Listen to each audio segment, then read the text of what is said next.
Trying to make sure I get the right angle so I'm looking directly at the camera and not looking off to the side. We're live tonight. I got a special guest right now. We got Rob Teller from Buckeye Prep Report. What's up, Rob? How you doing, man? Mikey Mike, what's up, brother? Man, I want to thank you for coming on tonight and taking the trip with me down memory lane, man. It's always a pleasure. One of the good guys in this game, man. Somebody that I knew for years, and just glad to have you on as a guest, man. My fifth guest on this pioneer road to go down and talk to all the legends and get them their flowers, and you're certainly one. I want to start this off first, like I start off every episode with a dedication to somebody from the basketball community that has left us. Um, so tonight's dedication goes to our guy, man. This Pete. episode is dedicated to Paul Gripper, born July 31st, 1969, and passed away April 11th, 2020.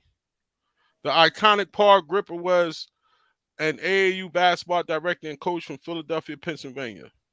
Gripper guided some of the best teams in the country, including the famed RBK All-Stars. His guidance produced many college and professional players during his tenure. Paul was known for speaking his mind, fighting for his players, and a huge heart. No one can even deny his love for the game and the kids. The youth basketball world took a big hit when he passed away. R.I.P. Grip. 1, 2, 3, RBK. Boom. P. Diddy. I Yeah, tell you, man. yeah, if I could just kind of piggyback, on that dedication, Mike.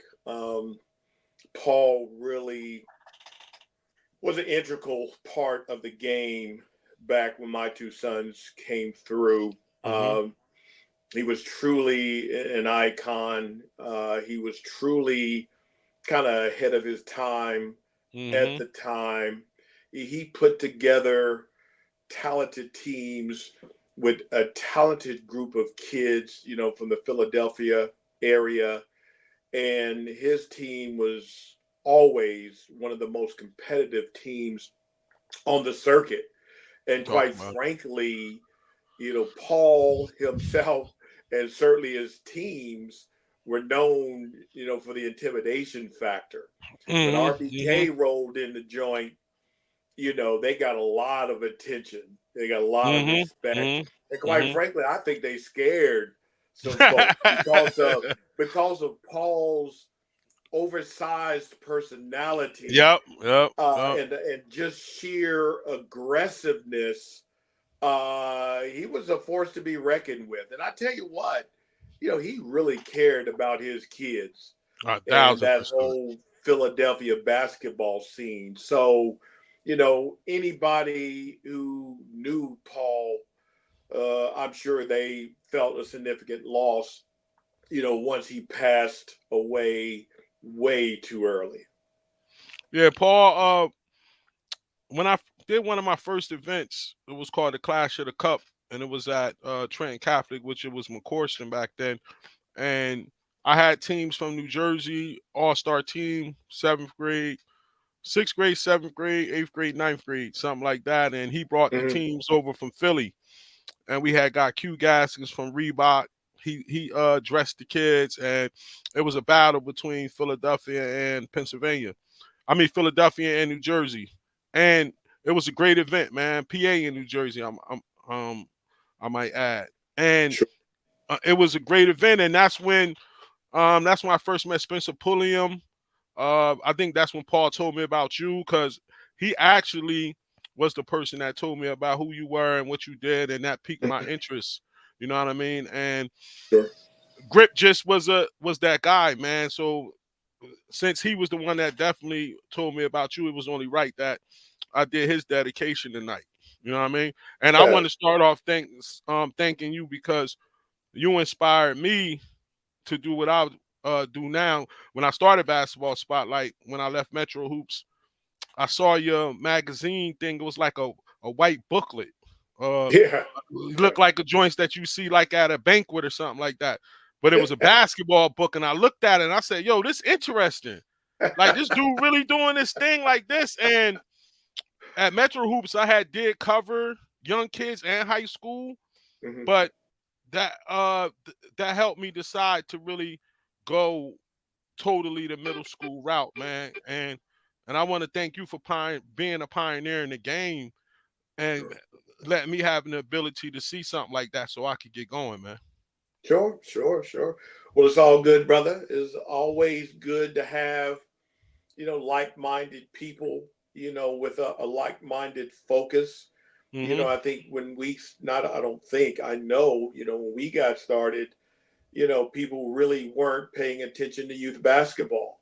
Mm-hmm. And Mm-hmm. so, the fact that regionally, we were able to shed a spotlight, on this whole youth basketball scene, I think it really kind of paved the way for much of what you see today.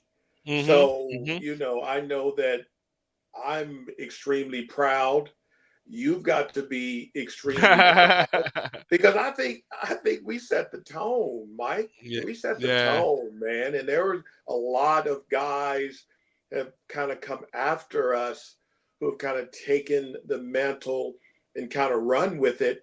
Mm-hmm. But Mm-hmm. I'd like to say we were a little bit ahead of our time. Indeed, indeed. So speaking of that, take me back on how did you get started in youth basketball? Yeah, I tell you, I think probably like most guys, I had sons that were in the game. Okay. Okay. And fortunately for me, they were talented enough, to play competitive basketball at the highest levels. Mm-hmm. So I started my kids out. Shoot, they must have been basically in kindergarten. Mm. And like most people, we start with the introductory leagues, Mm-hmm. locally. One of the local leagues, we were playing on carpet in a church gym. Mm. And you start to see them kind of develop, and you start to see that, hey, these kids are a little bit better, than the kids around them. So then now you're faced with, how do I find a more competitive situation for my kids? So, because, my biological father died, before I was old enough to really remember who he was. And Mm. although I did have stepfathers, I didn't really have a significant father figure in my life growing Mm. up, especially the type of father that would get me into youth athletics and kind of expose me to what's going on out there, develop me. And I kind of always said to myself, you know what? If I ever have some kids, this is the type of father that I want to be. So, Mm. right from the beginning, Mike, I was really super motivated, to kind of give my kids the type of life, that I never had holistically, not just youth sports, but, obviously resources and education and whatnot. So, again, I say all that to say, going into it, I had some intrinsic motivation to really be in my kids' life and to kind of shepherd them through. So, basketball was really the first area. Well, the first area was academics, particularly Mm-hmm. with my Mm-hmm. older son. He was a smart kid. So, I was always looking for extra books, trying to get him into special programs. In fact, we end up moving him up a grade because he was so smart. Now, we would later regret that, once we figured out that this whole sports thing, could really Mm-hmm. get us on the road. But in any respect, we started academically, but then once I realized that the kids had some talent, then we were really kind of off and running. So they would matriculate up to through the local leagues, and we're in a Mm-hmm. suburb, Gahanna, a suburb of Columbus, We at some point moved in, got into Columbus area leagues because Columbus is a Mm-hmm. bigger city and more talent and whatnot. We eventually put together a local travel team, which was more competitive than the rec centers and the local league. We kind of brought some kids together, from around the city, and that was more community school kind of ball.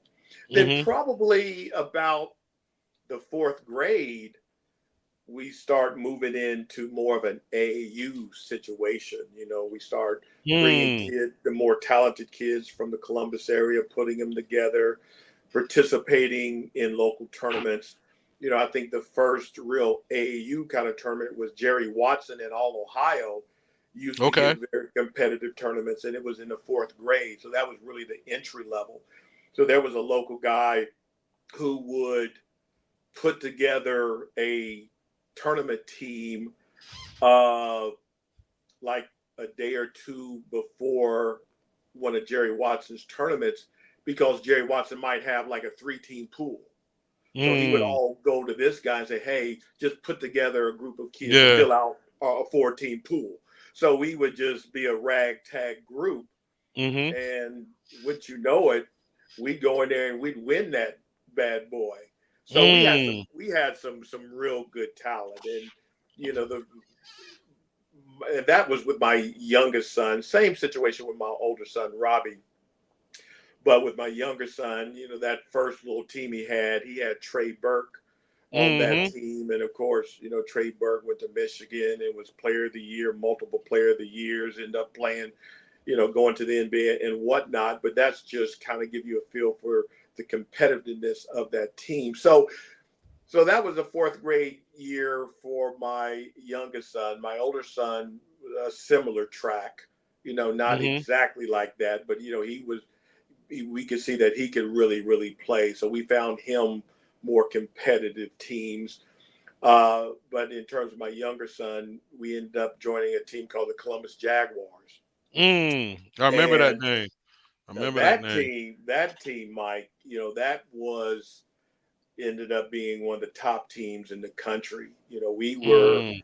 We were when we went to the AAU Nationals for the first time in the fifth grade, and we ended up medaling. I think we probably finished about eighth. In the preceding years, we ended up sixth. We were in back-to-back Final Fours, AAU Final Fours in Memphis, Tennessee. Uh, we ended up, you know, just missing out on playing the top team in the country, who was running through everybody. And we lost by 2 points on a last second shot.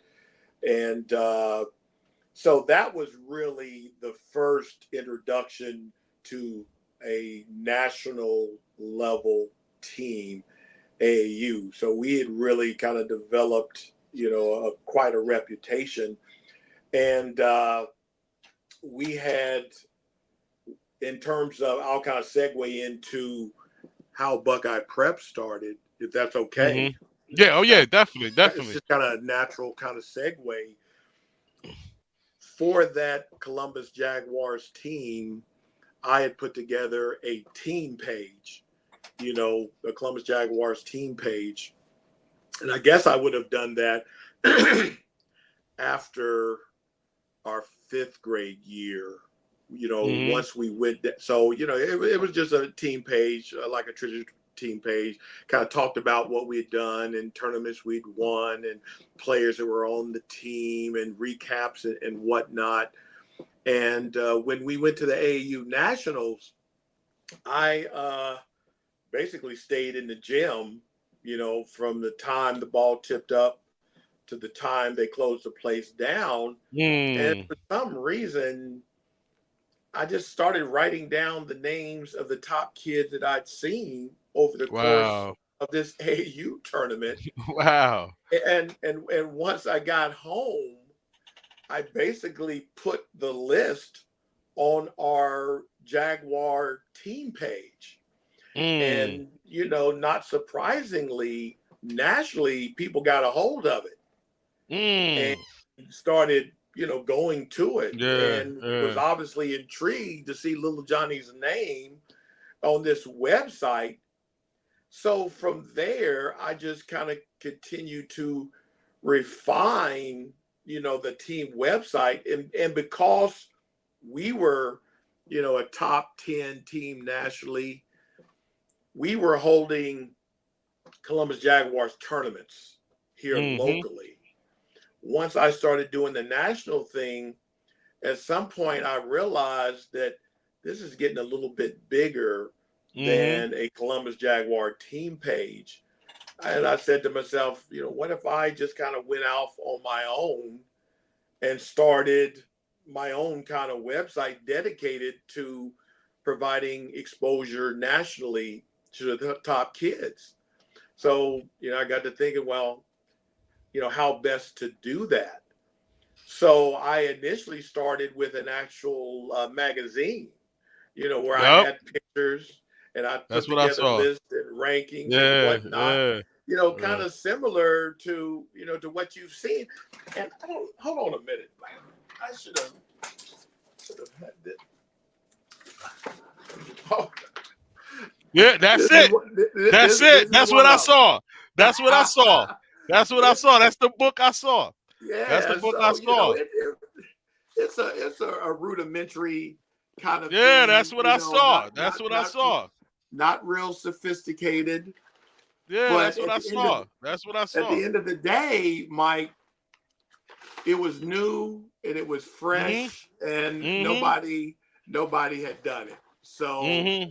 So it started there. So I probably put together maybe 3 issues before it became painfully aware that it was a lot of effort for a little bit of return. The Mm-hmm. Mm-hmm. magazine business is difficult. You got to get Mm-hmm. sponsors. Mm-hmm. You got to content, you got to print them, and you got to distribute them. Mm-hmm. So at some point, I realized, what, maybe I should go in a different direction and make this an online magazine. Mm-hmm. So, I put together a website, and then we were kind of off and running.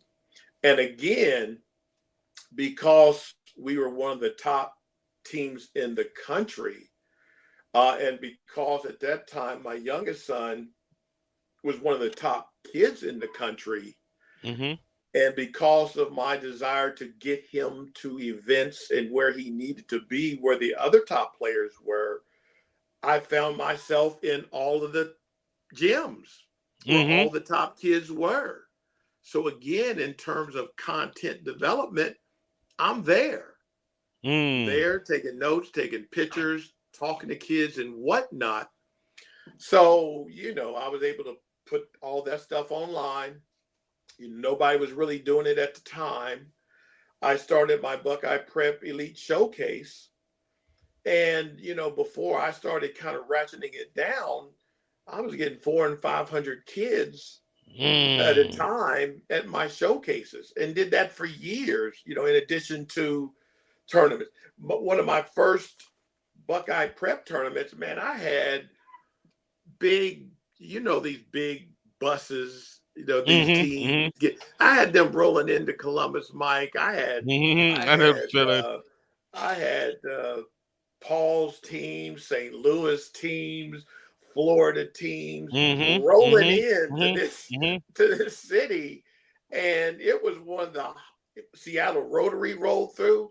So Mm-hmm. it was really one of the hottest youth basketball tournaments in the country for at Sweet. least a 2 or 3 year period. Let's Now, talk again, about it. like Yeah. most things, it at some point it tapered off a bit, and I didn't get as many national teams, but statewide, locally, and regionally, no. The Buckeye Prep Invitational, was a destination, for a lot of teams. So it just basically grew, from that list on a team page, to this hardcover magazine, to being an online magazine. Then I started adding the tournaments and showcases, and it's just really kind of far exceeded my expectations. And I've said it before, after a while, I could walk into a gym in Oakland, California, and someone will say, "Hey, that's Rob Taylor with Buckeye Yeah, Investor." So I know it's the just, I feeling. just, Yeah. plus, some of the other high profile endeavors that I've kind of evolved myself in, which we will talk about a little bit later. It really kind of allowed me to develop a big following, and I think an appreciation for what I've been able to do. Let's talk about a little bit. How was it having um a kid like Stevie who was considered like a Yeah. child prodigy, Yeah. and and you have this platform and you have this publication online, but you also have a child prodigy. Yeah. How Yeah. was juggling that and dealing with? Did you have to deal with a lot of hate and a lot of Yeah. things that come with that? As you would expect, Mike, I guess number one, let me just say, having a child, who was considered one of the top kids in the country was exhilarating. It was extremely exciting. It was Mm, extremely unforeseen. And, I really don't know how my life would have developed, without, the youngest son having the high profile that he had, and my older son, having a similar track. But again, because we moved him up in age, his talent wasn't, he didn't have the mm-hmm, same oomph because he was playing against older kids. mm-hmm, So, much of what I'll talk about tonight, might focus on my younger son, but my older son, Robbie, had an exit career and kind of experienced, much of what this game has to offer. But it was difficult at times. I tell you what was exciting, Mike. Clark Francis, you're familiar with Clark Francis. yeah, yeah. Most of the OGs are familiar with Clark Francis. I think he's out of the business right now. But the day I went onto his website and looked at his rankings, and at the time he had put together a sixth grade list. Mm-hmm. And I went down the list and I got down to third. It said Stevie Taylor. I can't Wow. even explain to you. I was right down here in my office here, and I saw that, and it just really kind of blew my mind that Mm, he would appear on this such a legitimate national platform. And at the time, Clark Francis was a guru, and yes, he yes, wasn't he definitely. wasn't a middle school guru per se. He was a high school guy. So he Mm-hmm, was mm-hmm, legitimately with all the high school guys. His business model just, prompted him to start younger and younger as to mm-hmm, build a following younger. But he mm-hmm, was as legitimate a high school guy as anybody at the time. So for him to say Stevie Taylor from Gahanna, Ohio, is the third best sixth grader in the country, that was significant. And mm-hmm, really, that kind of propelled us to basically traveling the country, attending mm, all the elite camps, mm, from the Junior Phenom camp. We attended the first one, out in San Diego, California. mm-hmm, The very first one he had, it had future pros in it, to mm-hmm, the Pangos camps that are so mm, popular.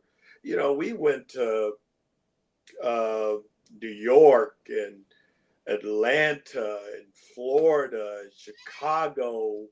I mean, we really did the circuit. We went to Baylor. So it mm, really starts kind of taking a life of its own, once you're in that small core of nationally recognized kids. Everybody kind of traveled together. And mm-hmm, obviously, at some point I met you out on the road as we were mm-hmm, both, covering those tournaments, and Spencer Pulliam mm-hmm, and, some of the other guys, at a time where youth basketball was really starting to explode.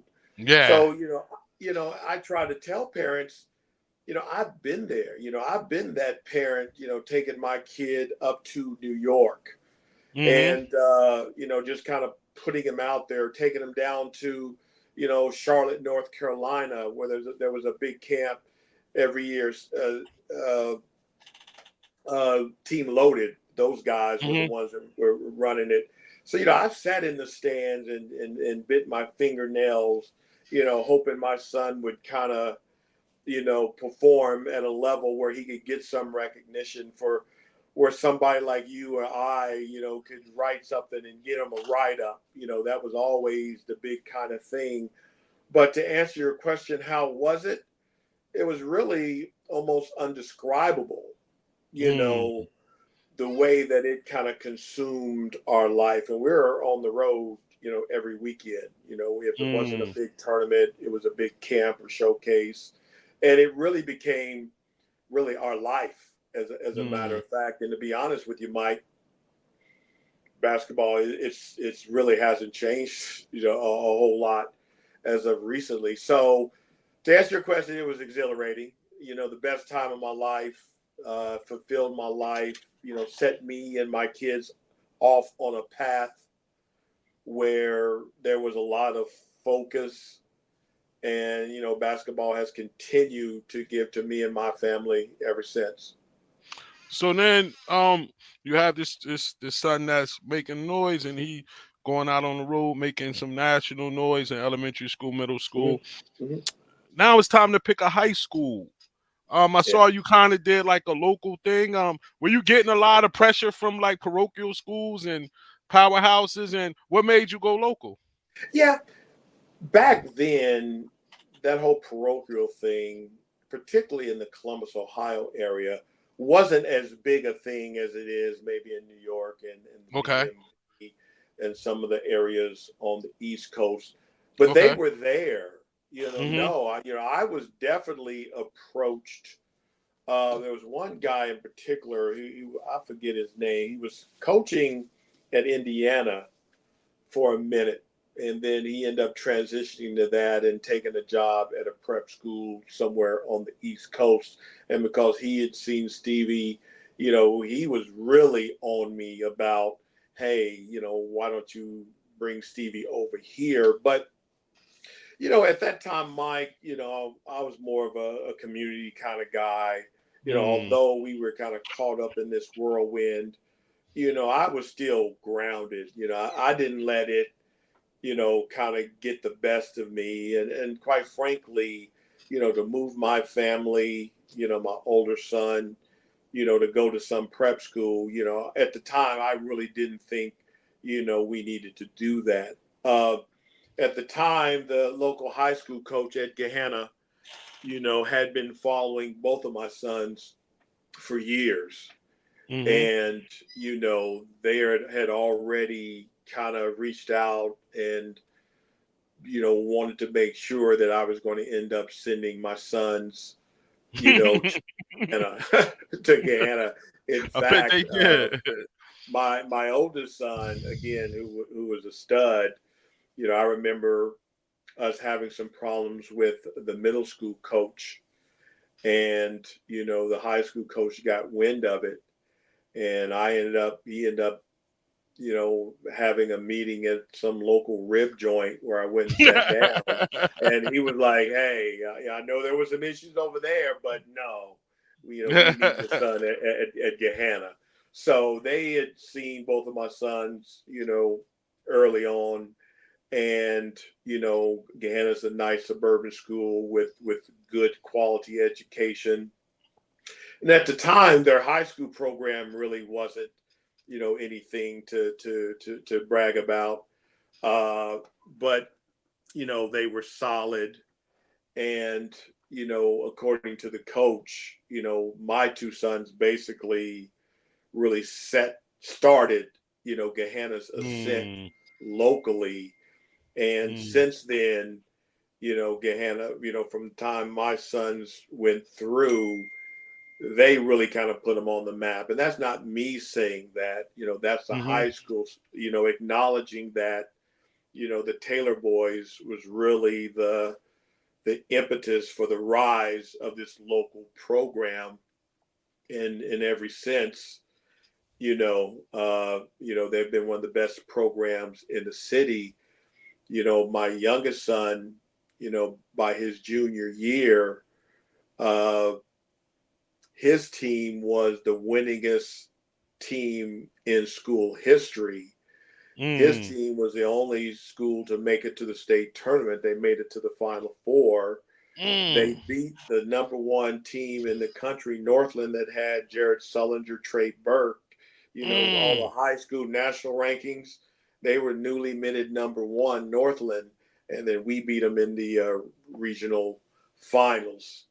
Wow. So that's so now if you go into the high school, his team is kind of held up, as the best team in school history. And fortunately Wow. for him, he started as a freshman and kept it and was just a monster, in school and through the high school AU years, the EYBL, the first year of the EYBL, he was a part of it. My oldest son was the second leading scorer in school history for years until later on a couple of guys caught them.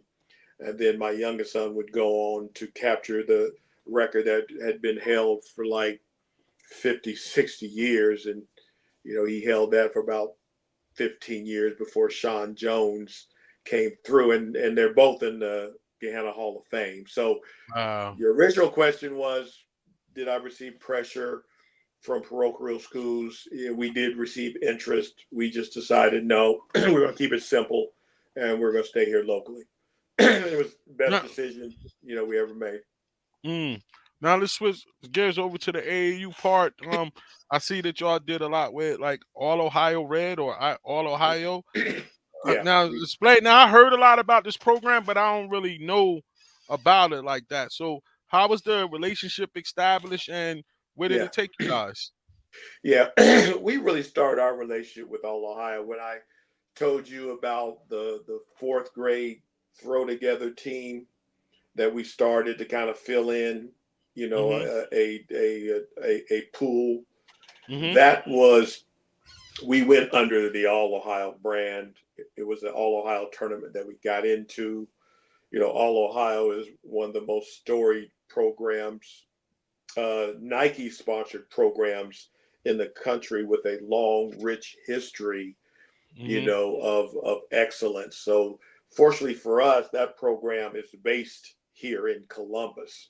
Now it's Mm. all Ohio, so they draw kids from not only all over the state, but some adjoining states. But all Ohio is really the biggest program in the state. So we kind of Mm. started with them early. Now I say that the Columbus Jaguars, our first sponsorship was with Mike Duncan and the Cleveland Basketball Club, Mm. which was an Adidas sponsored program. Mm. So I think when we were in the fifth or sixth grade, we were so good that we secured shoe company sponsorship, and we got uniforms and shoes and bags. Big boxes would come to my house with all kind of gear. So for a fifth and sixth Mm. grade team, Mike, Yeah. that's pretty Yeah. good. So we Yeah. really started off with what was the Cleveland Basketball Club. They changed their name to Ohio Basketball Club, after a few years, but they sponsored our program up until uh, I guess up until ninth grade. And Mm. then Stevie was actually playing up on a 2010 team. When that team went to high school, he went back down to his grade 2011, and we were still OBC. Once he became a ninth grader, then he just joined an OBC team. Mm. Now that OBC team was one of the best teams in the country. In fact, that OBC team won the eighth grade AAU Nationals in Orlando. Now, Mm. anybody who's followed AAU, that 8th grade joint is the granddaddy of them all. How did that feel? Oh my gosh. Well, we beat God, we beat pros. And I tell you, funny story about Paul Gripper, his RBK team was one of the favorites, to win it all, that 8th grade AAU Nationals. But they end up getting knocked out, I think, in the quarterfinals on a buzzer beater shot, and that kind of freed us up to move Mm. into that spot. And then we went on to win the thing. And again, we beat Austin Rivers from Florida, Mm. who's playing in the Mm. league. Um, and again, my memory's so shot, but there's guys in the league right now that we beat, en route to winning that 8th grade AAU Nationals. And then that following year, that same OBC team won like 4 of the biggest national tournaments of the year, including like Bob Gibbons, Pittsburgh Jam Fest, Mm-hmm. the big Adidas tournament in Cincinnati, and there was Mm-hmm. at least another one. So we were arguably the top 9th grade AAU team in the country coming off that 8th grade AAU Nationals. So again, that's kind of where I've been. That's the experience, that I have. And then he stayed with OBC until his sophomore year. And at the end of his sophomore year, his OBC team was off the weekend of the Peach Jam. So Benji Burke, Trey Burke's dad, asked us to go to Augusta, Georgia for the Peach Jam with All Ohio. So we did that. We went down to the Peach Jam, college coaches all over the place. We ended up making it all the way to the championship game before we Mm. lost. So after that experience, and because some issues with the OBC coach, I put Stevie on All Ohio Red Okay. for his final year of AAU, and that just happened to be the first year of the EYBL, which you're familiar, and I'm sure your viewers are Mm-hmm. familiar Mm-hmm. with how story that EYBL is. So we had a chance to be involved in the inaugural season of the EYBL, and that's how we ended up back with All Ohio after having been with an Adidas sponsored program for years. All right, now let's cap off it with his college recruitment and college selection. Like, how did Yeah, you? yeah. I tell you, his the summer between his 8th grade year and his 9th grade year was probably his biggest year. I mean, he went to an All American camp over there in Virginia. At the time, college coaches could actually come and coach in that. Now they've since changed that rules, Mm-hmm. uh, but we went to this All American camp. All the coaches were there. He was hot as fire after that camp, and guys like Shaka Smart was recruiting him. Cincinnati was recruiting him heavily. Hell, we were down in Cincinnati so much you thought we lived there. I mean, we were going to the games. We were in the locker room eating pizza. Mm-hmm. He was scrimmaging against, the Cincinnati players and more than holding his own. And we just felt that at any day, UC was going to offer him. And we kept waiting and waiting and waiting, and ultimately it never came. But he had an offer from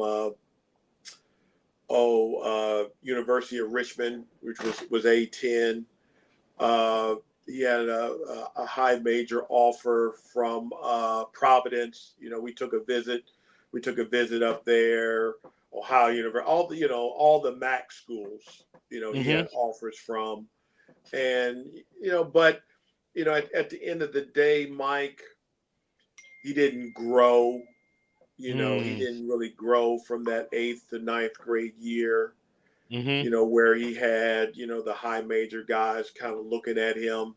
And I think that's ultimately why Cincinnati didn't offer, just because he was a small point guard. And, although I begged him to be a playmaker, he could really score the rock, and he wanted to score. That he could do all the wraparound passes.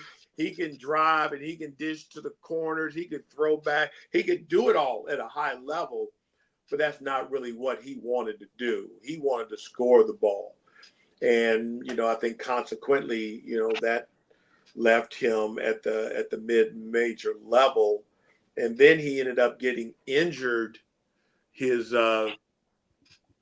senior year. He had to have a knee operation, and we thought his career was over.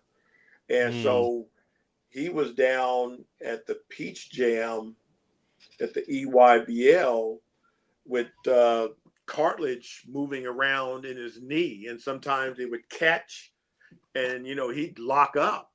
Mm. But he played through it, and John Gross with Ohio University stayed with him, was in the hospital when he had his operation, Wow.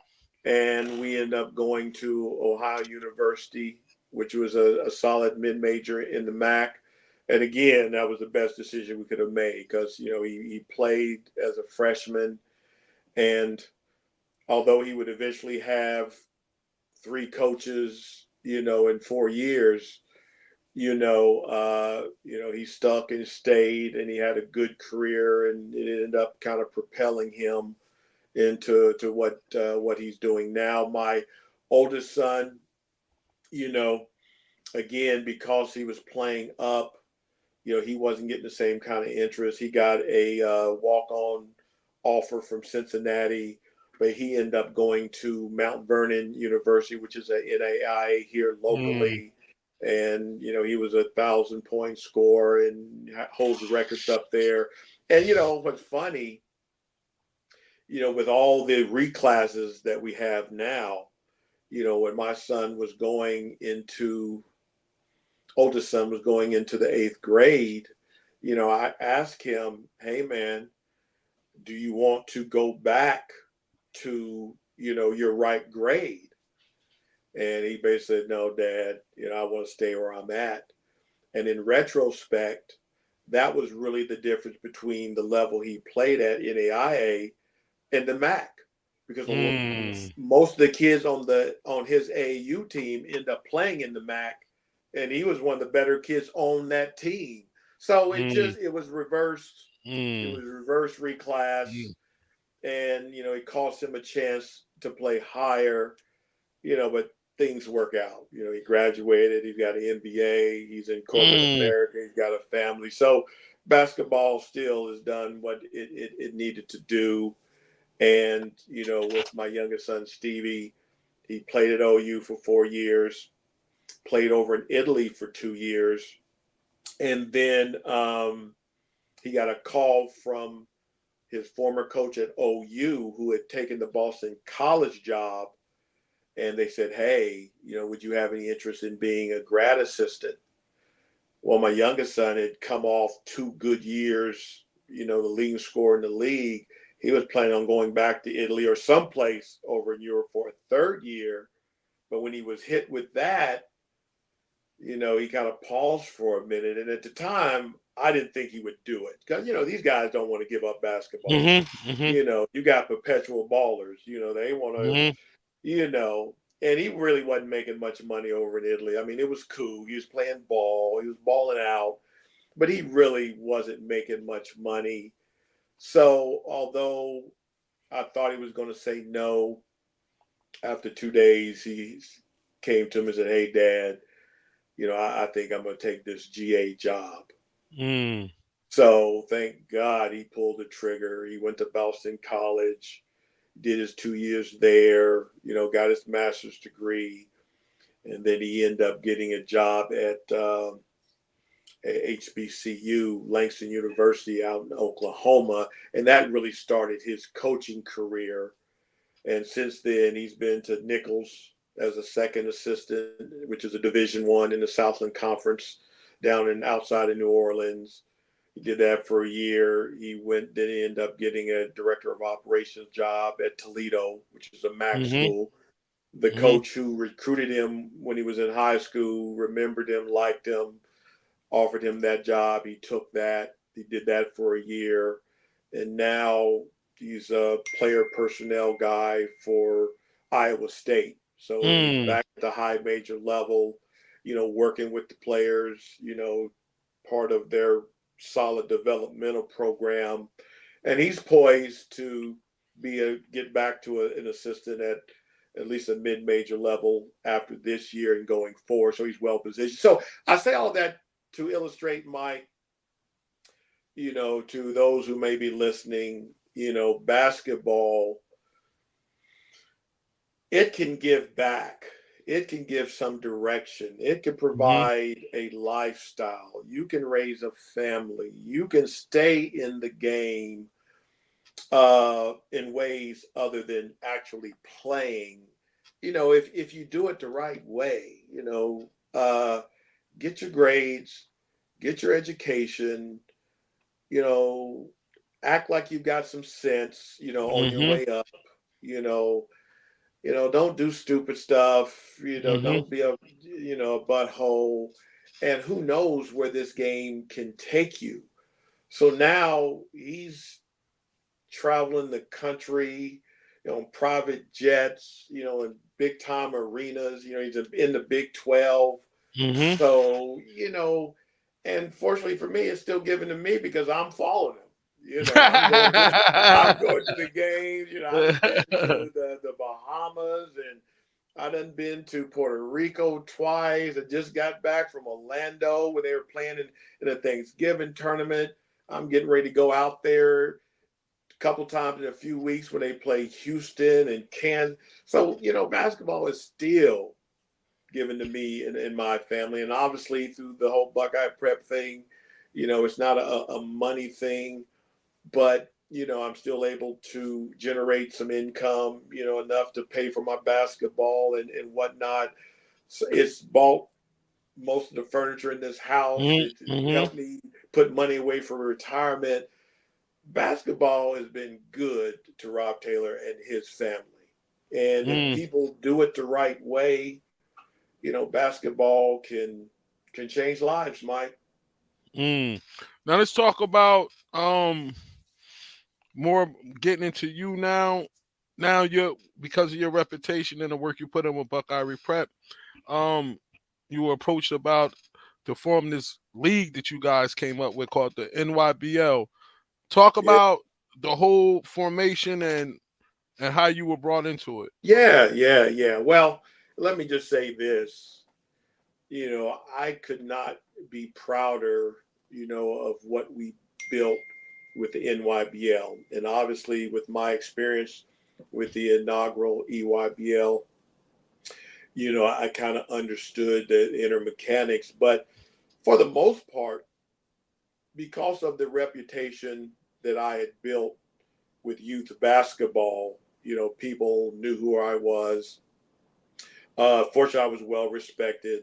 I had a good reputation of just how I kind of carried myself, over the years, just Mm-hmm. met a ton of people. So, one day I was just sitting around and I received a call from John Cross. He's been in the Mm-hmm. game. He coached AAU, down in Georgia for years, and said, "Hey, Rob, me and a couple of guys are thinking about putting together a national youth basketball league.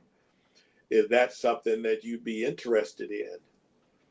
And I thought about it for a minute, and I said, "Yeah, that sounds exciting." As a matter of fact, my Buckeye Prep report was really humming, but I'm the kind of guy who likes a challenge.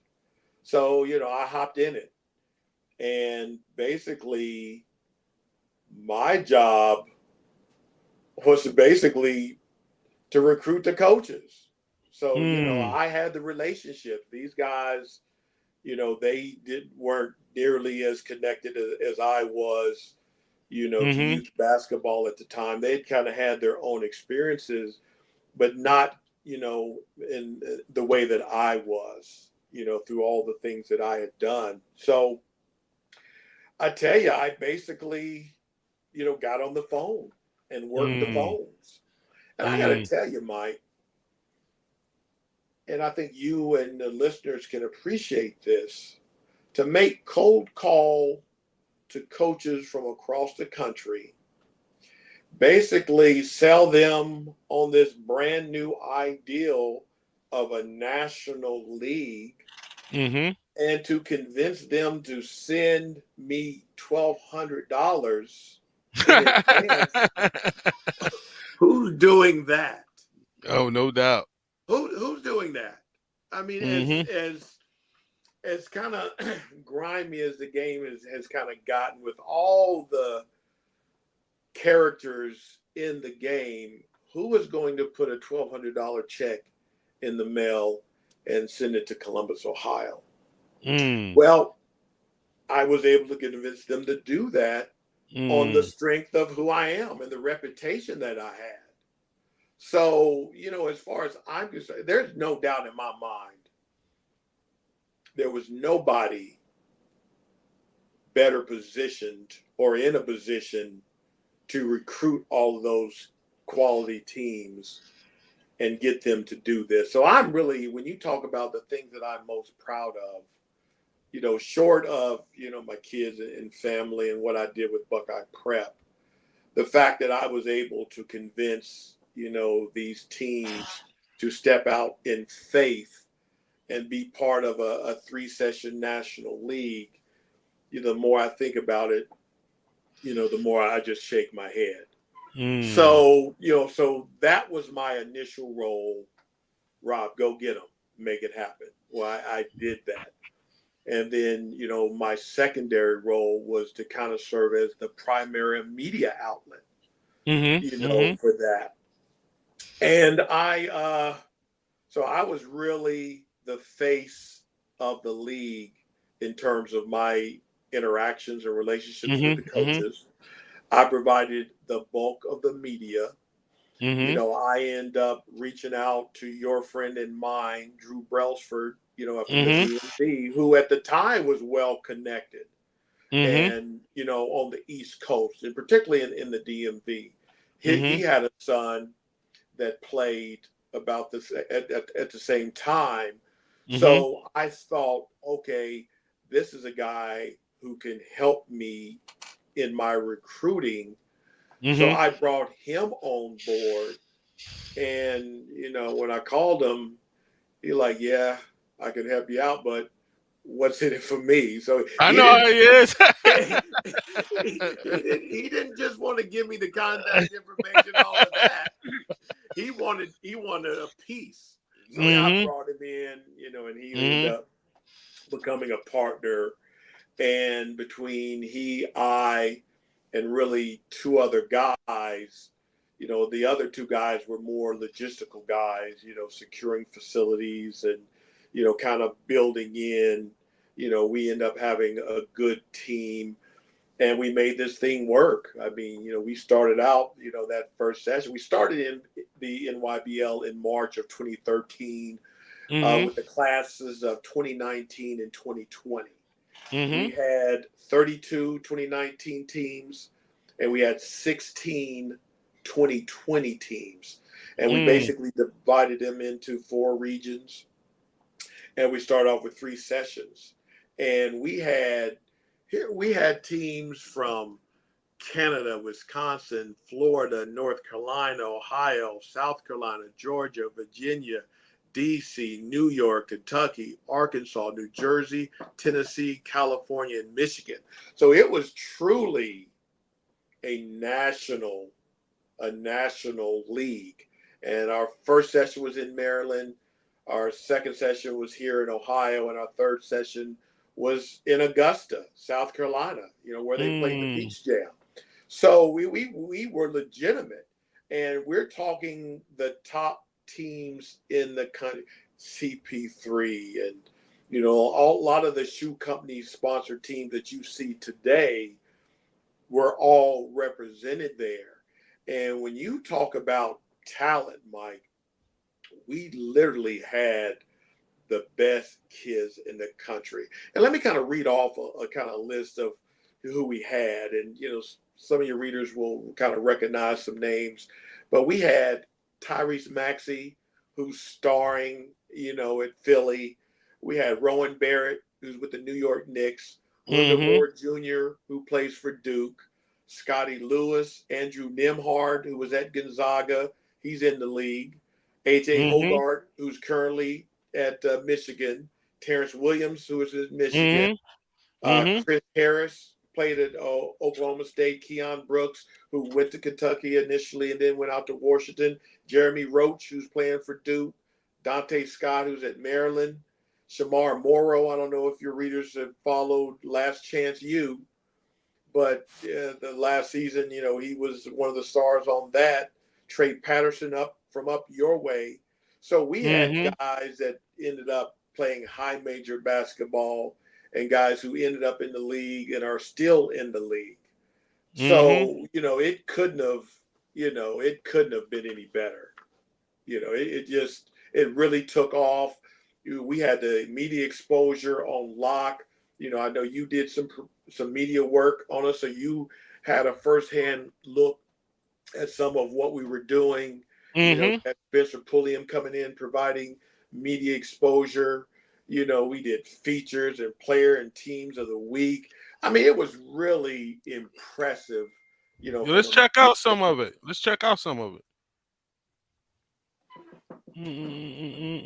Oh, there's your boy from, I think he's from Wisconsin.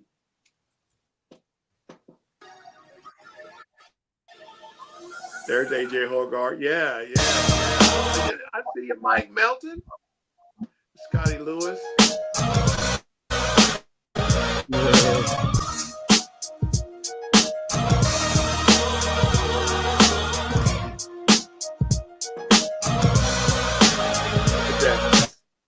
Sixth grader, Duncan.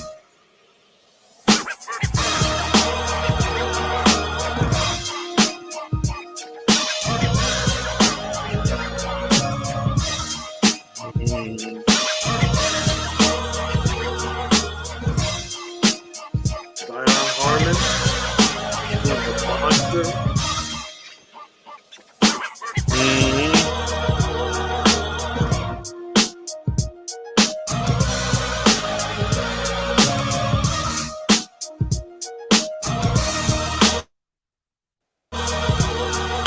Tyree Walker, he's one of the best kids in that 2020 class at the time.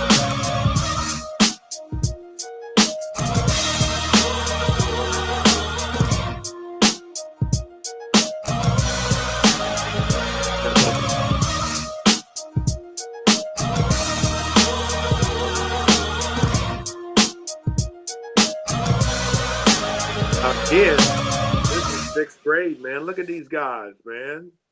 Those guys were balling, Mike. Yeah, that's good stuff. Yeah, man, just a little blast in the past to check out some of that, man. And what were some of the best moments? I got my one best moment that it was the time when we went down. I think y'all was in DC area, and the games were dope. It was fun, but it was that one night in the hotel when all of us was in that one big room y'all had got. Yeah. And that was that was a moment, bro. That night, everybody was in the room. It was some drinks flowing, food flowing. Everybody was talking, and everybody was in there. That was the night. That was special, Mike.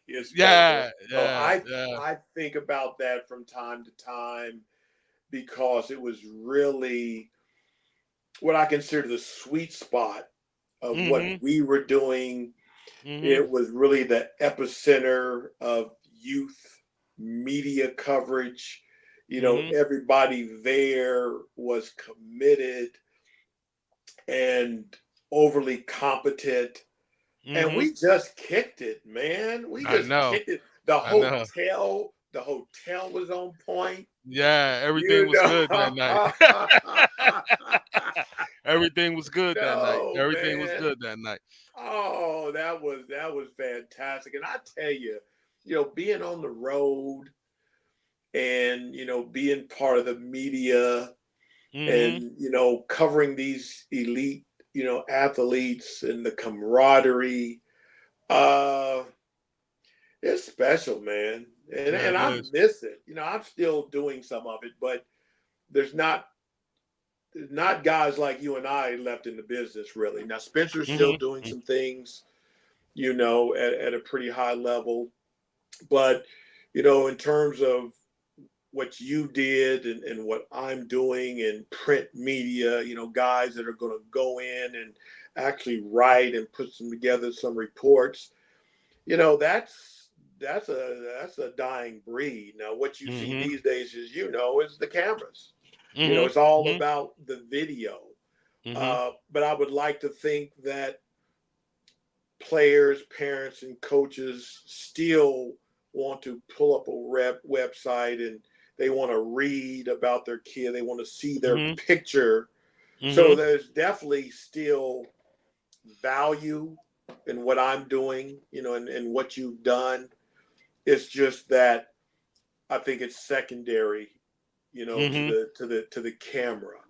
And I Mm-hmm. think that I know with the Buckeye Prep Elite Showcase and the basketball spotlight camps that you used to put on, they used to be the primary source of Mm-hmm. exposure.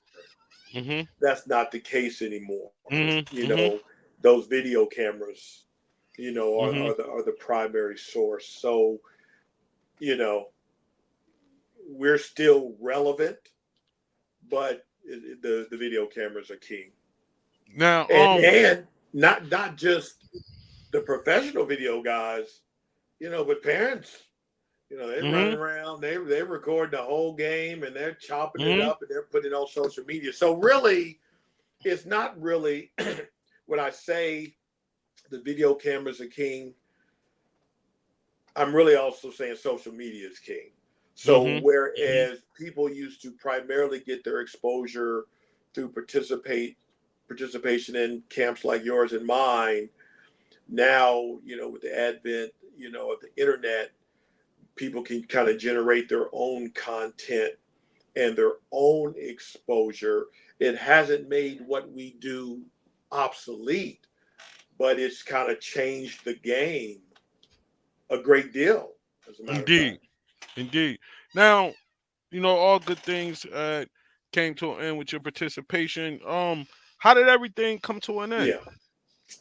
Yeah. I was with the NYBL for 3 years. And every year we got progressively better in terms of the talent. But, I started getting some concerns with basically the management team and Mm, the way we were operating. mm, And, there started to be some cracks and fissures.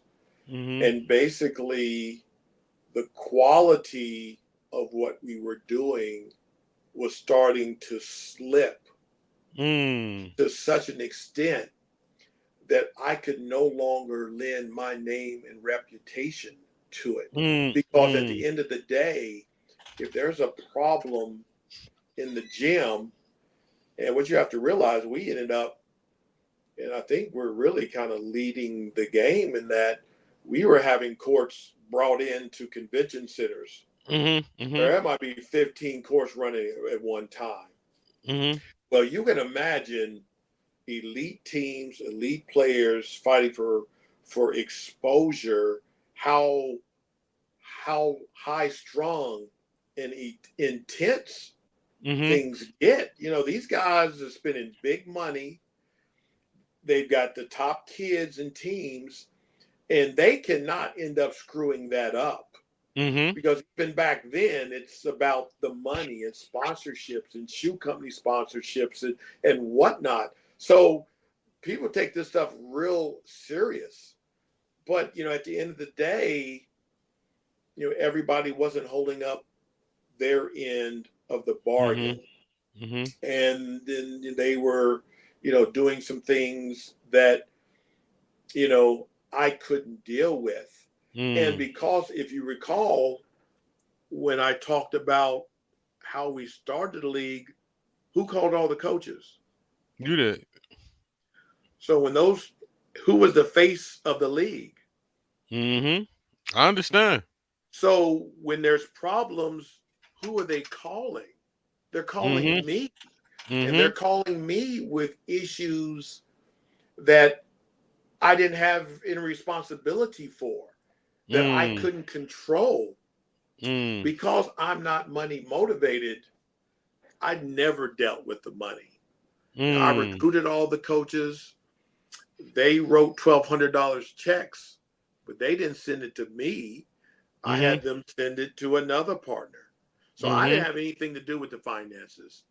So if officials aren't getting paid, me and my son and the team that I bought in from Columbus to help me out kind of run Mm-hmm. the logistical day-to-day game-to-game part of the NYBL, we're in the gym trying to make this happen and to tamp down the conflict. The other guys with the money, they're not there. Officials come and say, hey, we Mm. need to get paid. So I'm put in a spot. So I had to say to myself, look, Rob Taylor and the Buckeye Prep Report has a reputation. If I don't get out of this, that reputation is going to go down with the ship, Mm. and I'm not going down with the ship. Mm. So I basically ended up cutting ties. It was the most difficult thing, I had to do because it was my baby. Mm-hmm. And when it was humming, it was a beautiful thing. Mm-hmm. But, my son finally told me, basically, Dad, I love you, but I ain't going back, and you shouldn't either. So now the team around me, my local team, they were like, Rob, you need to get out of that because Mm. it's getting bad. So, Mm. I put it out there, put out a press release saying I was done with it. Now they've continued to go on with the NYBL, and I think they've had some measure of success. Uh, I still do take some small pride in the fact the NYBL is still there. Mm-hmm. I named it the NYBL. There are a number of options, and people said, "No, Rob, we shouldn't do that because the EYBL." I said, "Well, no, it needs to be this. We need to have that image." And Mm-hmm. so you say NYBL, the name is my baby. Mm-hmm. So I still take some pride in it. I haven't seen what it looks like on the inside, Mm-hmm. but they're still out there and they're still doing their thing. And you know, I wish those guys success. You know, but that was what I walked away. And let me say this, and I don't know whether you were going to bring it up or not. The other major program that I'm real proud of is the UA Next Combine Mm-hmm. Series. I don't know how much Mm-hmm. attention you paid to that, but our good friend Drew Mm-hmm. Brelsford, I Mm-hmm. brought him into the NYBL. He brought me into UA Next Combine Series, Mm-hmm. which was Under Armour's youth platform, and it was a series of regional combines all over the country. Mm-hmm. At the beginning, it was for elite eighth graders, an invitation only. It was free. You didn't have to pay to get in. So it was really one of those first for players, the first real shoe company sponsored stuff that is invitation only, and you Mm-hmm. ain't got to pay, and you get uniforms and shoes and gear. And Drew brought me in not only to be the primary media guy, but also to assist him in kind of running that event. And that was a high profile event Mm-hmm. with future pros in it, and Under Mm-hmm. Armour, really put, mad resources behind it. And again, that gave me the opportunity to travel around the country, California and Texas and the DMV and Chicago. And, I held a session here. So to be that close with elite athletes from across the country, to be the primary media outlet for that. And I put together post-event reports and Mm-hmm. dressed it all up. So that's another big basketball piece uh, as what that was part of my journey that I take a great deal of pride in, Mike. So I gotta thank your friend and mine, Drew Brailsford, for bringing me in on that opportunity, and it was nice.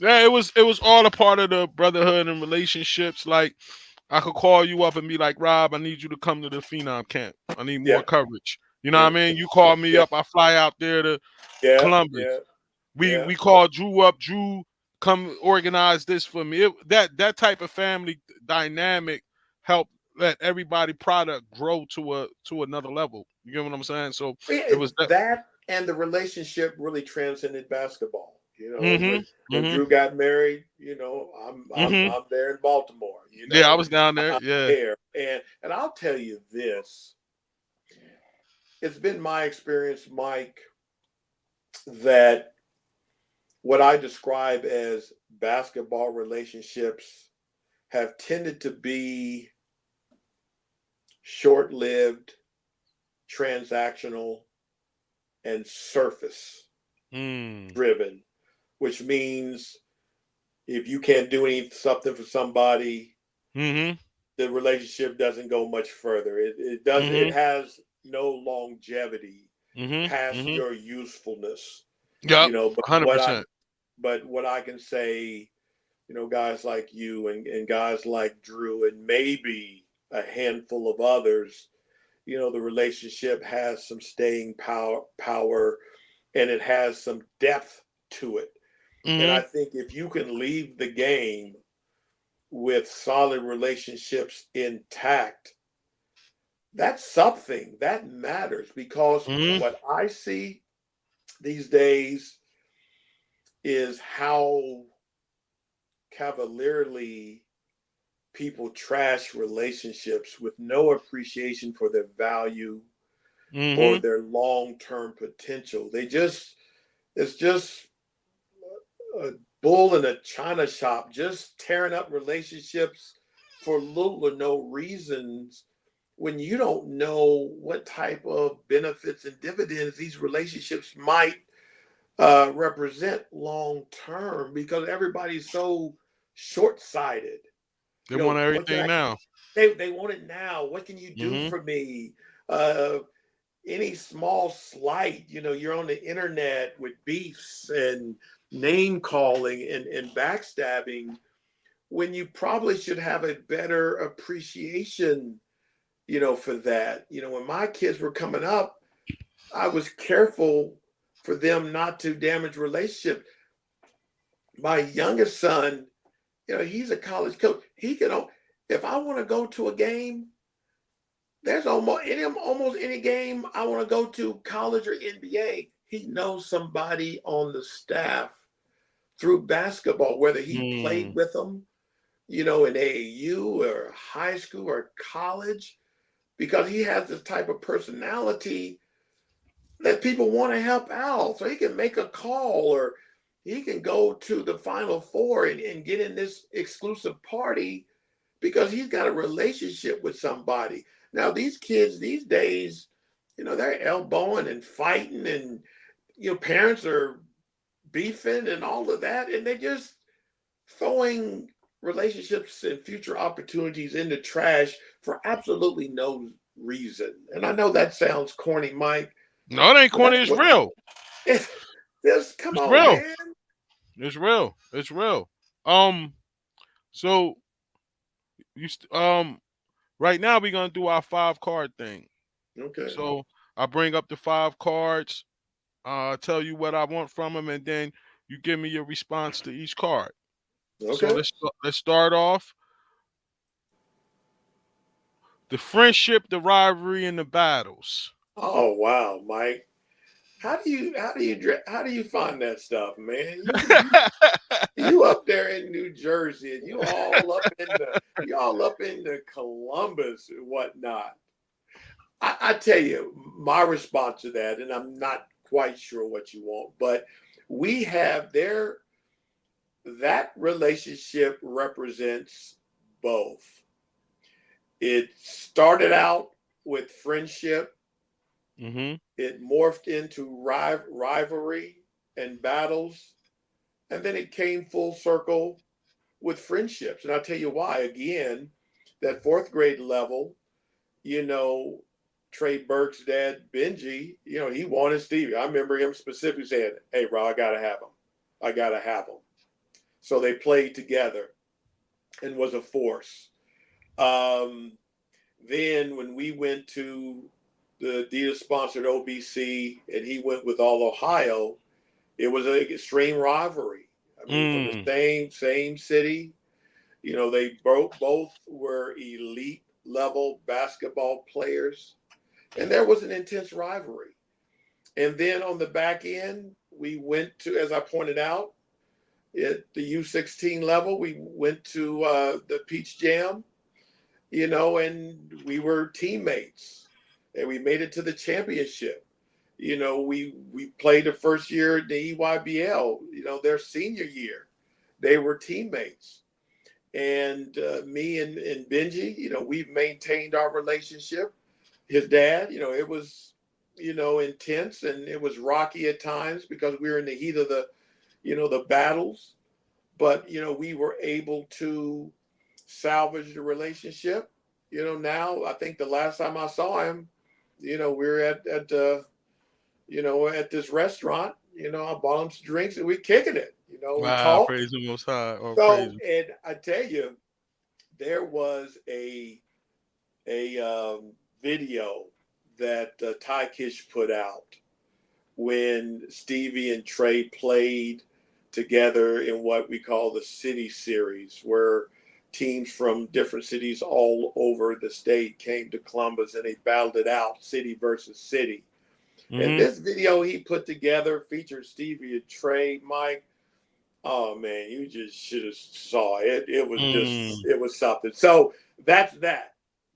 That's Okay. my response to you, that first card you put out there. All right. Now you did a lot of coverage at the NYBL, and you got a chance to see these next 2 kids.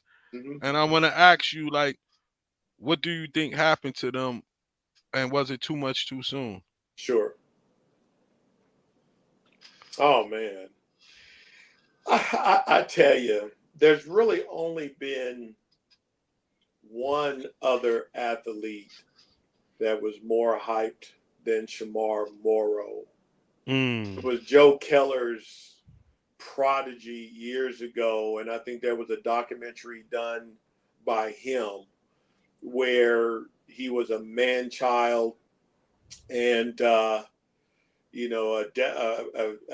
surefire future pro and all star, and he really felt it, faded and melted under the sheer pressure of expectation.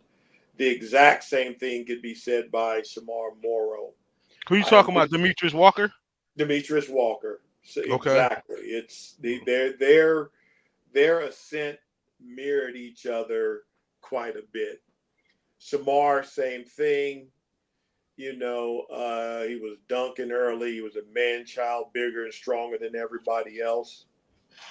Shamar's problem was, well, multiple problems, but in my opinion, he was mismanaged and Mm. kind of, handed off to people who Mm. really didn't have his best interest. They were kind of in it for themselves.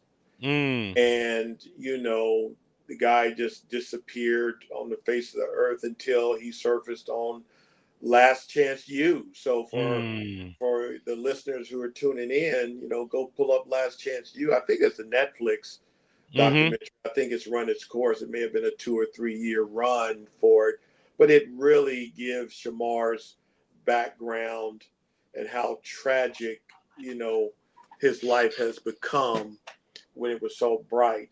Kyrie Walker, along the same vines, he's still playing Mm-hmm. somewhere.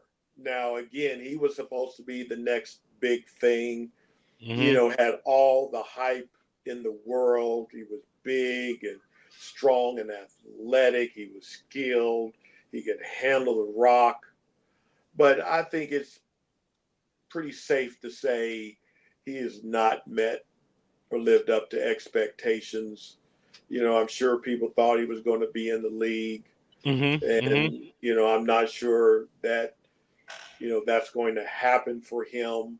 Uh, I think he's still playing somewhere at some school, but it's Mm-hmm. not, you know, not where people thought it was going to be. So too much hype, too early, and they both represent cautionary tales, Mike, of what can happen if you let this stuff, you know, you know, take you over, and you surround yourself with questionable people.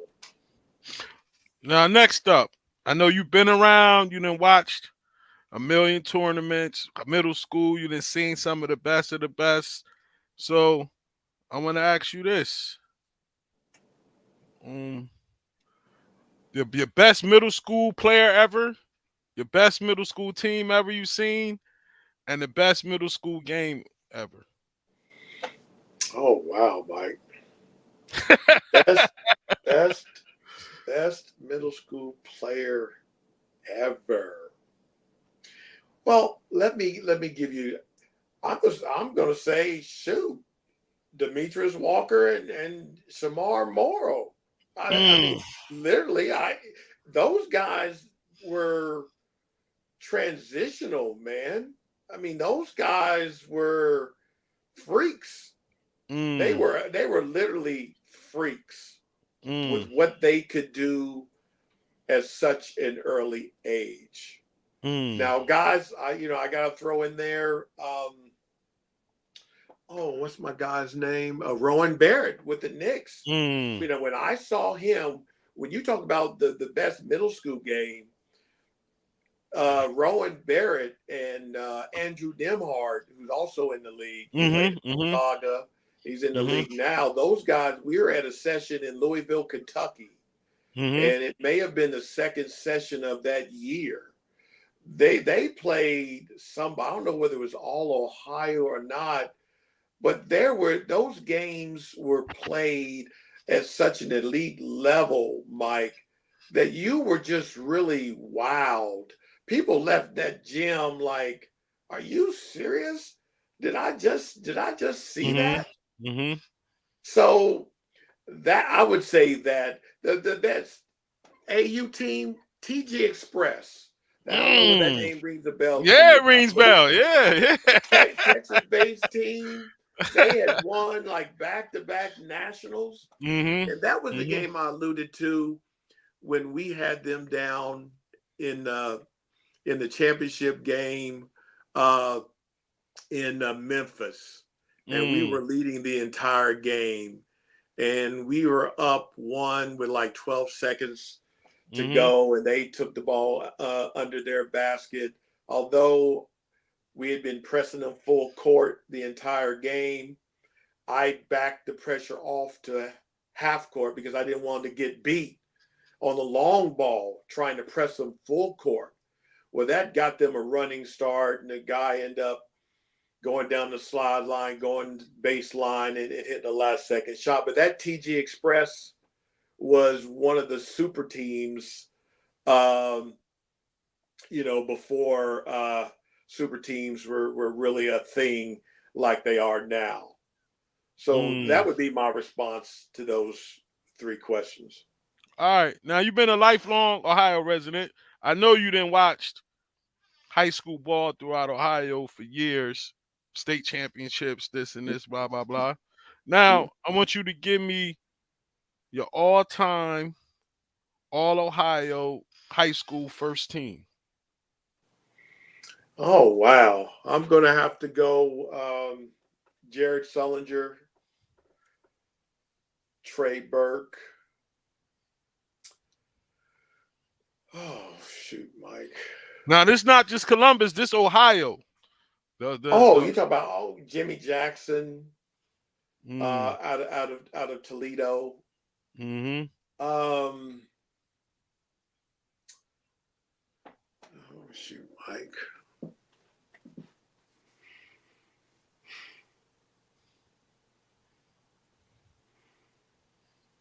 Hmm.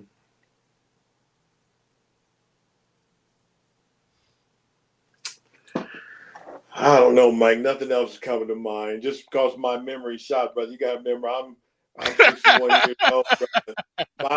My powers of recall are suspect. You know, uh, I gotta have stuff written down. As soon as you say okay, a okay. name, you know, it'll pop right up. I looked it up. I had LeBron. I had Jimmy Oh, LeBron, Jackson. stop. Yeah, I yeah. had Jimmy Jackson. I had a couple. I thought it was cool. You know what I mean? I wanted to stump you a little bit with this one.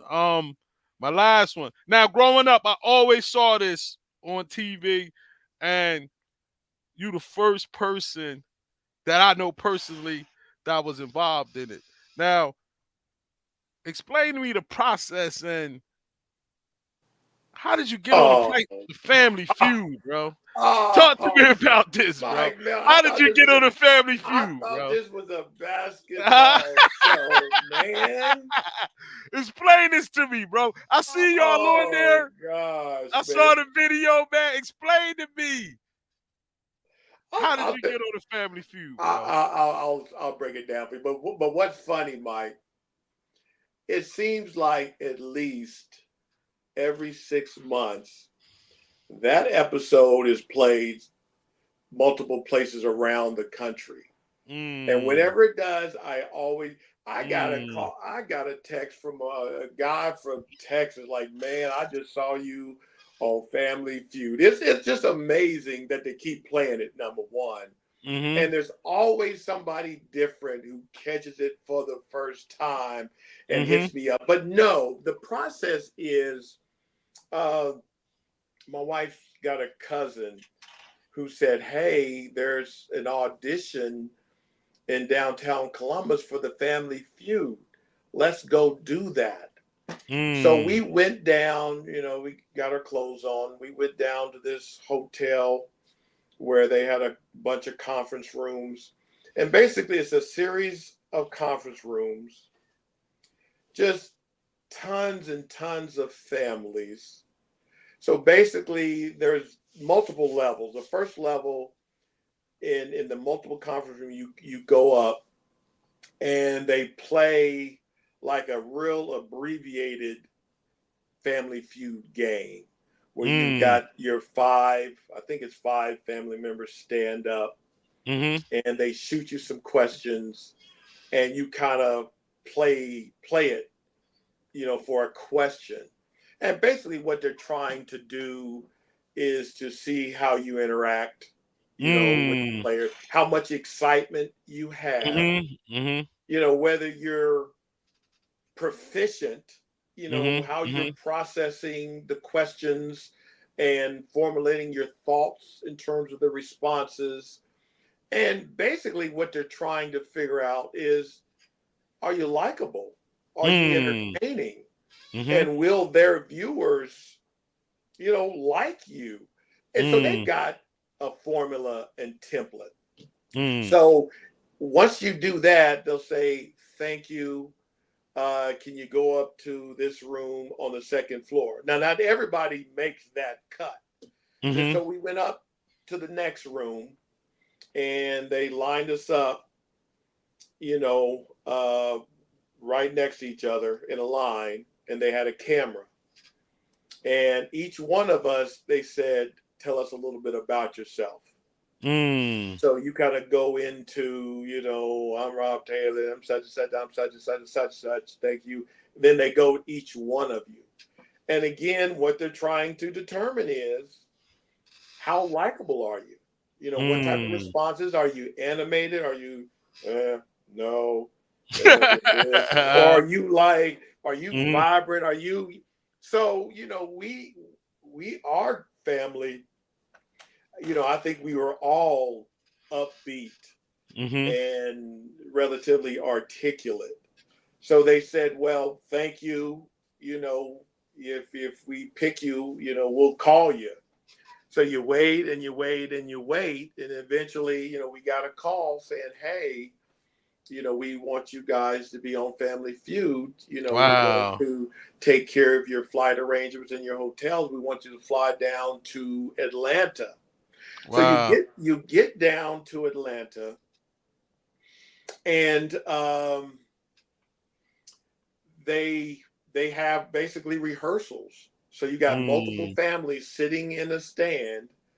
You have the actual stage, and they bring each family up, and you play a round of Family Feud. So you're on the Mm. actual set, and you kind of go through it. And just because you're down there doesn't mean you're getting on TV. You Mm. still have to, get through that third process. So you do that, and then they send you back in this room, the green room, if you will. So they got tables, TVs, snacks and drinks and whatnot.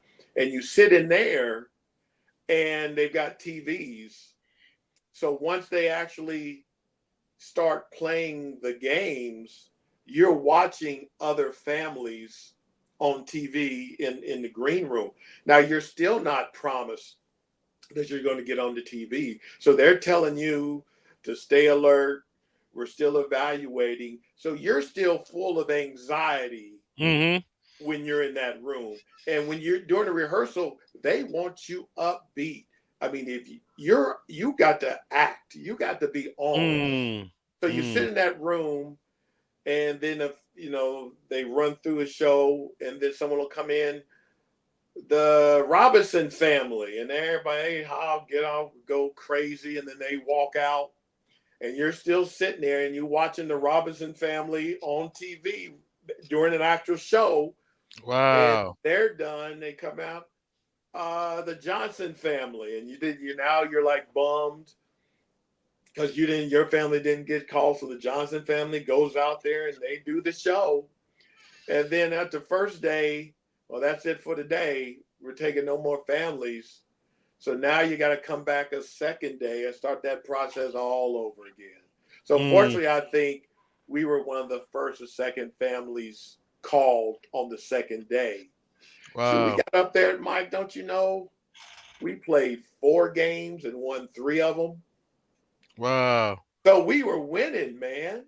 And we should have won the last one, which would have given us a chance to play for a car, but we ended up winning over $20,000 in cash Mm. spread amongst the 5 of us. So we end up getting $8,000 a piece. It was Wow. 6,000 for me and my wife. So we put a deck on the house, and so yeah, man. But no, it was one of the most special experiences in my life. Now I will add this, and you don't have that on a graphic, but I was also on The Price is Right. I ain't know that, man. You the game show guy. Yeah, I'm just saying. So yeah, man. Yeah, before I moved to Columbus. So Mhm. it had to be, I got here in 90. It had to be 88, Mm. 89. Mm. Me and my wife went out to California and Mm. went to the thing, and I ended up getting on. It's my winning personality, Mike. That's what you don't understand, man.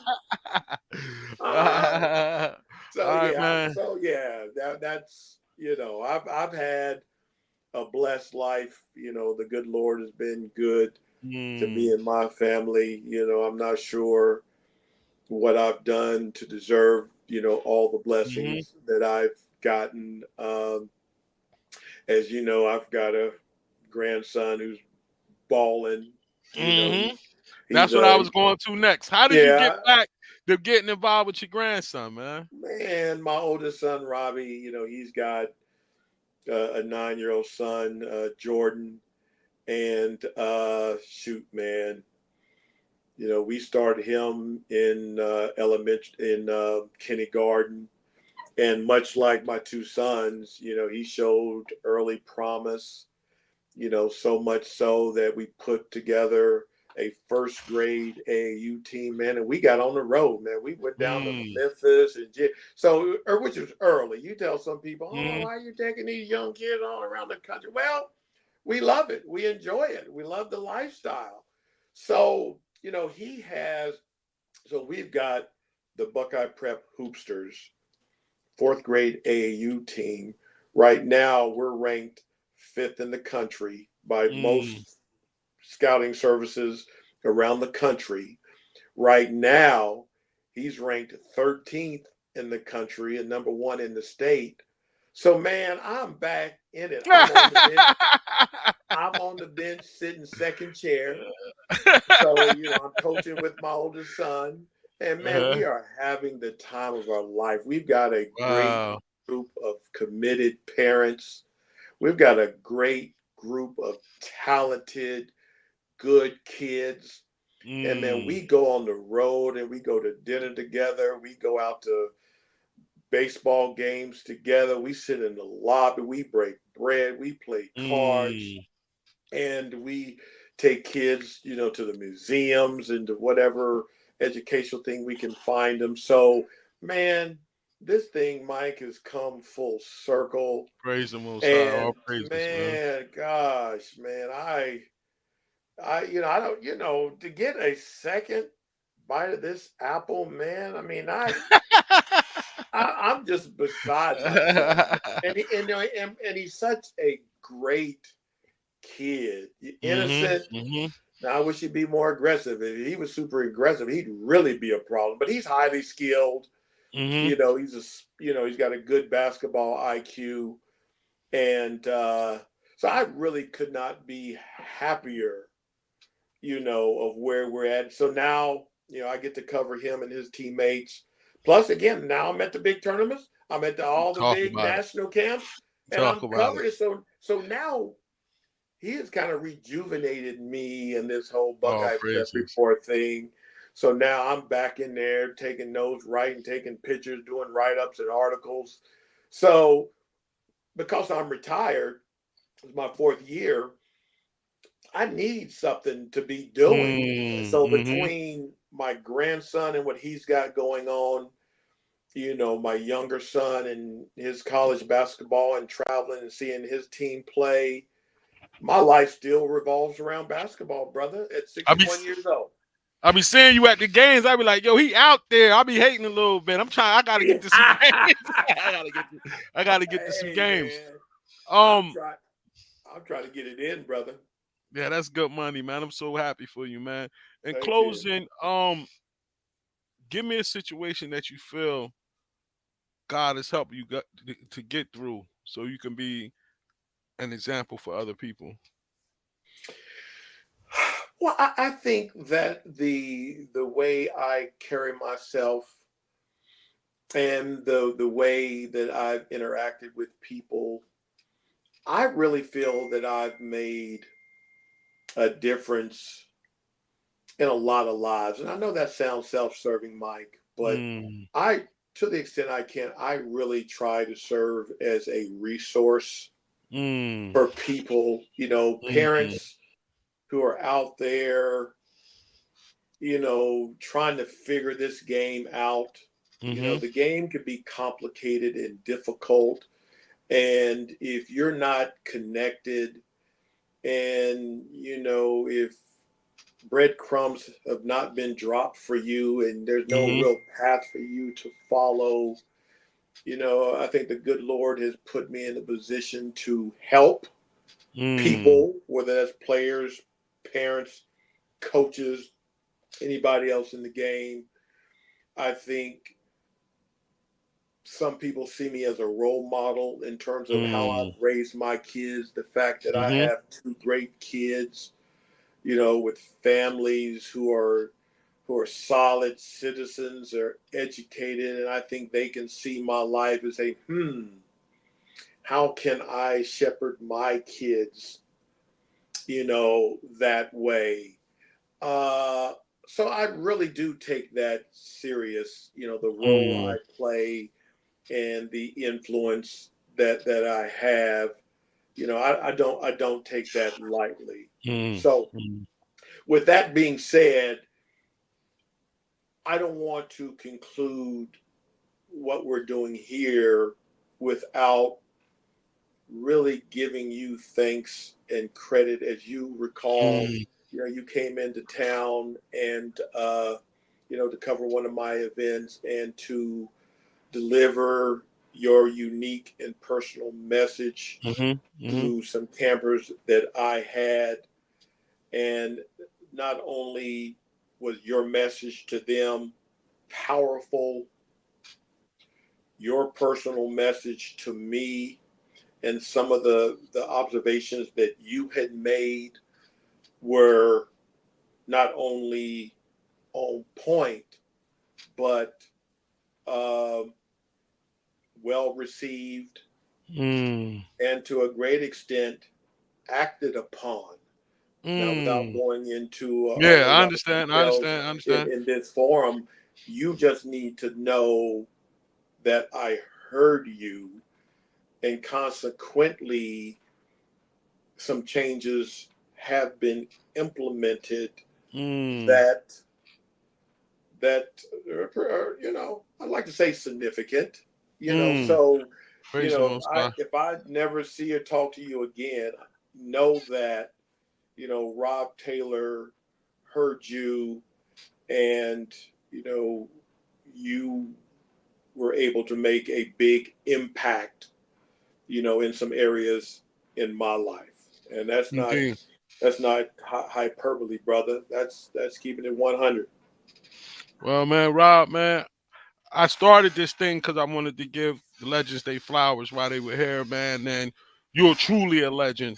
Like I said, you inspired me to do what I was doing, and you have touched so many lives, man. And I want you to understand that you're a legend, and the world to understand that you're a legend, and you pioneered a lot of the things that everybody's doing now. And don't take that for granted, man. And keep going out there doing the work. And you got another chance at this thing with your grandson. So that's sure I'm happy for you, man. Give your wife my love. Every time I Yes, came out there, y'all was a class thing. You one of the first guys I seen that take their whole staff out to dinner afterwards. Always class, man. And a straight up dude, man. A straight up dude, man. And I'm gonna end with this. I remember I had a conversation with one of the uh one of the people that I was involved with the NYBL thing. Somebody had gave me a call and they wanted me to do something, to do some stuff with them. And I was like, I can't. And they was like, why? I said, for somebody to do something to Rob and to Drew, and I know these guys and I know their character, I can't be associated with that type of person because I know who you guys are. You get what I'm saying? You I know what I do. mean? And Yeah. and honest, I just know how you guys are, and I couldn't do it. So because y'all's character speaks volume. You know what I mean? So I'm gonna get out there again. I want to see little man play. And Yeah. thanks for coming on, bro. It was definitely a treat. And I get a chance to talk to you later, good brother. Much love to you. Thanks, brother. Appreciate you. All right, no doubt, man. All right, man. All right. Yeah. That was Rob Taylor, man. A true legend in this game and a good brother to me, man. And thank you guys for coming on. Tomorrow night, we'll be back on Soberheads, most high willing. I have another speaker coming in tomorrow night, so we're going to switch platforms and we're going to go over the Soberhead. Stay tuned for clips from this interview and talk to you guys later. This is Mike. I'm out. Shalom.